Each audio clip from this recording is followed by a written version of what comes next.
When we started to dream about the redesign process, we faced with a decision of how are we going to help all these great things happen?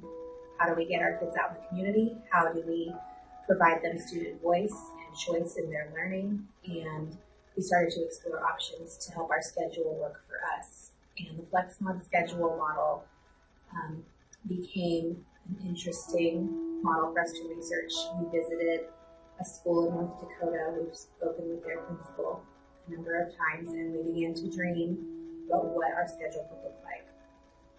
While it's nearly impossible to pilot this, especially at this point, this is our 1 day's worth of experimenting, and so it is a humongous jigsaw puzzle trying to do the best for all kids 6-12.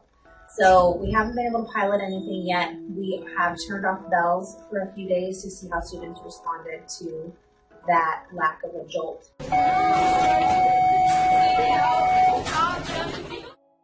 And at this point, we're looking to pilot and begin in the fall. I think when the bells were turned off, it was better because it was less stressful. Because when you hear a bell, you immediately think, okay, I have 4 minutes to get to class. And it was a lot less stressful because there was no bell to dismiss you, and so it just kind of let you know that you don't have a huge rush to get to the next class. So the overall vision for using a FlexMod schedule is student-centered. We want to provide a structure where students can have choice in not just the classes they take, but when and where to go when they need help, whether that's help from a teacher, like office hours, or whether it's time to work with a team on a PBL project.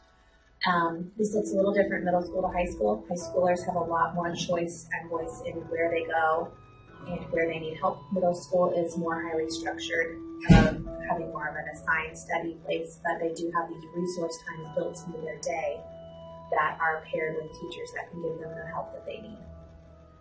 Barriers and gaps definitely exist as we try to put this together. I know on the high school side, coordinating with CTE classes has been challenging as far as when classes begin and end. Also looking at the needs and desires for each teacher and trying to make that all mesh. Another barrier we have come across is with our teachers that serve both middle school students and high school students.